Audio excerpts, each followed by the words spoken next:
Hi అండి, అందరికీ నమస్కారం. Welcome to our channel. This is Vikram from learner zone. ఈరోజు మనం సిక్స్త్ క్లాస్ మనకు సిక్స్త్ క్లాస్ సోషల్లో 14th లెసన్ నేర్చుకుంటున్నామండి. ఆ లెసన్ పేరు వచ్చేసి local self government in urban areas. Okay, మనం అర్బన్ ఏరియాస్లో నేర్చుకుంటున్నాం. దీనికన్నా ముందు ఏం నేర్చుకున్నాం?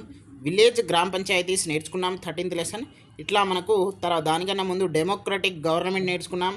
ఇట్లా ప్రతి ఒక్కటి కూడా నేర్చుకుంటూ వస్తున్నాం. కొత్తగా చూస్తున్నటువంటి మిత్రులకు ఒక రిక్వెస్ట్ ఏంటిదంటే, మీరు ఖచ్చితంగా సబ్స్క్రైబ్ చేసుకోగలరు. అలాగే ఫుల్ వీడియో చూడండి. మీకు నచ్చినట్లయితేనే లైక్ చేయండి, మీకు నచ్చినట్లయితేనే మీ యొక్క ఫ్రెండ్స్కి షేర్ చేయండి. ఓకేనా అండి? మళ్ళీ ఎడ్యుకేషనల్ ఇన్ఫర్మేషన్ అలాగే జీకే అండ్ సిఏ రాబోయేటువంటి డిఎస్సీలలో ఉపయోగపడడానికి మనకు WhatsApp group and WhatsApp channel కూడా ఉంది. మేము రోజు పొద్దున రోజు మార్నింగ్ పేపర్ క్లిప్స్ అలాగే దాంతోపాటు మెయిన్గా important days and important themes పంపిస్తున్నాము. కాబట్టి మీరు ఖచ్చితంగా దాంట్లో జాయిన్ అవ్వగలరని మా యొక్క రిక్వెస్ట్ అండి. ఇక్కడ చూసినట్లయితే మనకు టాపిక్లో వెళ్ళిపోదాం. మనము look at illustration of a city given below. What do you think are the difference between villages and cities? Okay, మనకు ఇక్కడ ఒక పిక్చర్ ఇచ్చారు, దానికి చూడండి. తర్వాత మనకు విలేజెస్కిను సిటీస్కి ఉన్నటువంటి తేడా మీరు ఏమనుకుంటున్నారు అనేటువంటి ఒక క్వశ్చన్ ఇచ్చారు. తర్వాత what kind of public amenities are needed and available in cities. మనము దీనికన్నా ముందు గ్రామ సభ అలాగే విలేజ్ గురించి నేర్చుకున్నాం కదా.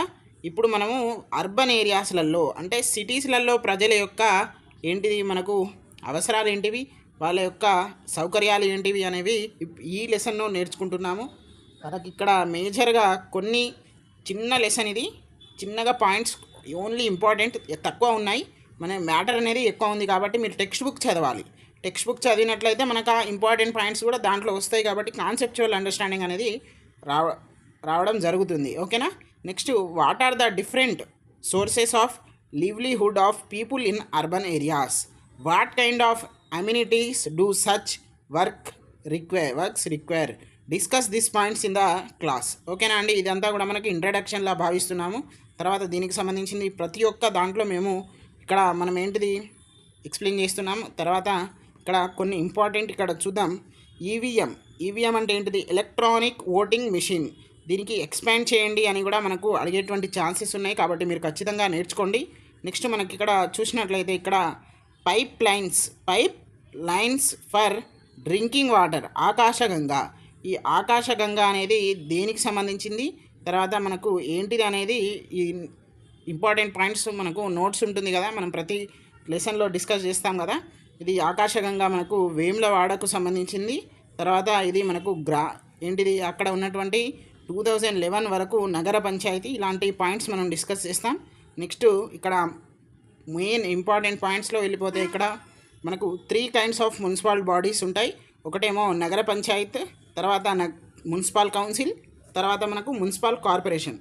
ఇక్కడ చూసినట్లయితే 20,000 to 40,000 జనాభా ఉంటే దాన్ని మనము నగర పంచాయతీ అని అంటాము. తెలుగులో కూడా నగర పంచాయతీ, ఇంగ్లీష్లో కూడా నగర పంచాయతీ. తర్వాత మున్సిపల్ కౌన్సిల్ అంటే ఏంటిది?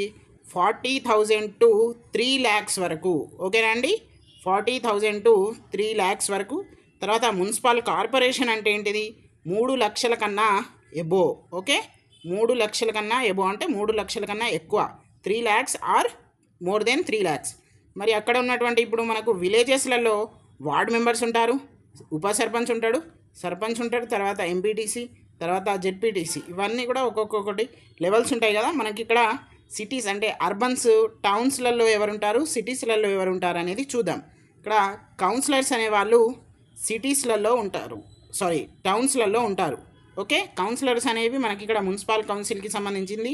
కార్పొరేటర్స్ అనేవాళ్ళు సిటీస్లలో ఉంటారు, అంటే మున్సిపల్ కార్పొరేషన్కి సంబంధించింది. వీళ్ళకు మనకి ఏంటిది? కింద ఒకరేమో చైర్మన్గా, అంటే టౌన్స్లో చైర్మన్ కానొచ్చు, మనకు సిటీస్లలో మేయర్ కానొచ్చు. అంటే ఒకసారి మీరు చెక్ చేసుకోండి, మరి ఏంటిది, ఇది రైట్ చెప్తున్నాడా రాంగ్ చెప్తున్నాడా? మీరు ప్రతి ఒక్కటి చెక్ చేసుకోవాలి. చెక్ చేసుకుంటేనే మాకు మీ యొక్క ఫీడ్బ్యాక్ అందుతుందండి. ఓకే అండి, ఇక్కడ మనకు వేములవాడ ఇచ్చారు, ఒక నగర పంచాయతీ మనకు టెక్స్ట్ బుక్లో ఇవ్వడం జరిగింది. ఆ నగర పంచాయతీ గురించి కొన్ని ఇంపార్టెంట్ పాయింట్స్ నేర్చుకుందాం. ఇక్కడ ఇది ఎక్కడ ఉంది అంటే రాజన్న సిరిసిల్ల డిస్టిక్లో ఉంది. Vemulawada is located in Rajanna Sircilla district. ఓకేనా అండి? ఇక్కడ మనకు 20 వార్డ్స్ ఉన్నాయి. ఓకేనా? నెక్స్ట్ మనకి ఇక్కడ ఇది మేజర్ గ్రామ పంచాయతీగా మనకు 2011లో పరిగణించారు. దాన్నే మనము నగర గ్రామ పంచాయతీ కూడా అంటాము. నెక్స్ట్ స్కీమ్ ఉంది. అది ఏంటిదంటే స్వజలద్ర స్కీమ్. అంటే ఏంటిది, మనకి ఇక్కడ డ్రింకింగ్ వాటర్ సిస్టమ్ని మనం అక్కడ ఆకాశ గంగా అని కూడా మనకు పిలుస్తున్నారు. ఎప్పటి నుండి అంటే 2003 నుండి. ఓకేనా.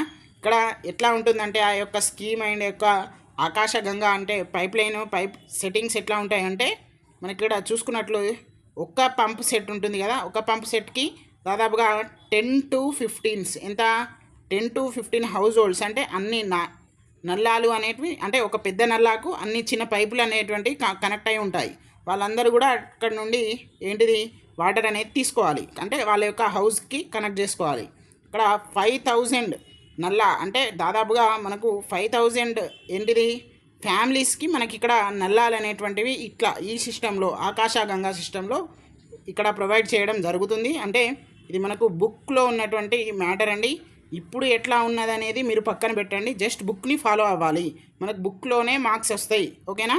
నెక్స్ట్ ఇక్కడ చూసుకున్నట్లయితే దీన్ని మనము పిలిగ్రిమ్ సెంటర్ కూడా అంటాము. శ్రీ రాజరాజేశ్వరి దేవాలయం కూడా మనకి ఇక్కడనే ఉంటుంది. శివుడు దేవాలయం మోస్ట్ ఫేమస్ అది. మనకి ఇక్కడ మున్సిపాలిటీ ఫండ్స్ అంటే ఎట్లా నుండి వస్తాయి అనేది కూడా మీరు ఒకసారి చూసుకోవాలి. ఇది కూడా మోస్ట్ ఇంపార్టెంట్. మనకు విలేజ్ ఫండ్స్ ఎట్లా వస్తాయో అట్లాగే మున్సిపాలిటీ నుండి ఎక్కడి నుండి ఫండ్స్ వస్తాయి అంటే ద మేజర్ ఏంటిది మనకు హౌస్ ట్యాక్సెస్, తర్వాత సినిమా టికెట్స్ మీద పెడతారు, తర్వాత వాటర్ మీద, తర్వాత స్ట్రీట్ లైట్స్, తర్వాత ఇక్కడ ఏంటిది ట్యాక్సెస్ ఆన్ షాప్స్ కూడా. అంటే మేజర్గా షాప్స్ అనేవి ఉంటాయి కదండి మనకు సిటీస్లలో, విలేజెస్ కన్నా ఎక్కువగా ఉంటాయి కాబట్టి షాప్స్ మీద కూడా ట్యాక్సెస్ అనేవి ఉంటాయి. So this is today's lesson అండి. మనము నెక్స్ట్ క్లాస్లో 15th లెసన్లో నేర్చుకుంటాం. ఇంకా కొంచెం హయ్యర్ స్టడీస్కి వెళ్తా అంటే మనకి ఇంకా మంచి నాలెడ్జ్ వస్తుంది. మీరు ఖచ్చితంగా దానికి మీరు స్టిక్ అయి ఉండాలి. లెర్నర్ జోన్కి ఏ ఇంపార్టెంట్ పాయింట్ దొరికినా కానీ మీకు అది 1 మార్క్ దొరికింది అనేటువంటి ఒక భావనతోటే ఉండండి. మీరు కంటిన్యూగా ప్రిపరేషన్ స్టార్ట్ చేయండి. మళ్ళీ అట్లనే కన్సిస్టెంట్గా ఉండండి. టెట్ అయిపోయిన తర్వాత కూడా మనం క్లాసెస్ చెప్తాం కాబట్టి మీరు ఖచ్చితంగా మమ్మల్ని ఫాలో అవుతూనే ఉండండి. మీకు ఎలాంటి డౌట్స్ ఉన్నా మాకు కాంటాక్ట్ అవ్వండి. మీరు ఖచ్చితంగా సబ్స్క్రైబ్ చేసుకోండి. మన ఫ్రెండ్స్కి కూడా దానికి షేర్ చేయండి. మీ యొక్క గ్రూప్స్లలో కూడా షేర్ చేస్తారని మా యొక్క రిక్వెస్ట్ అండి. Thank you very much.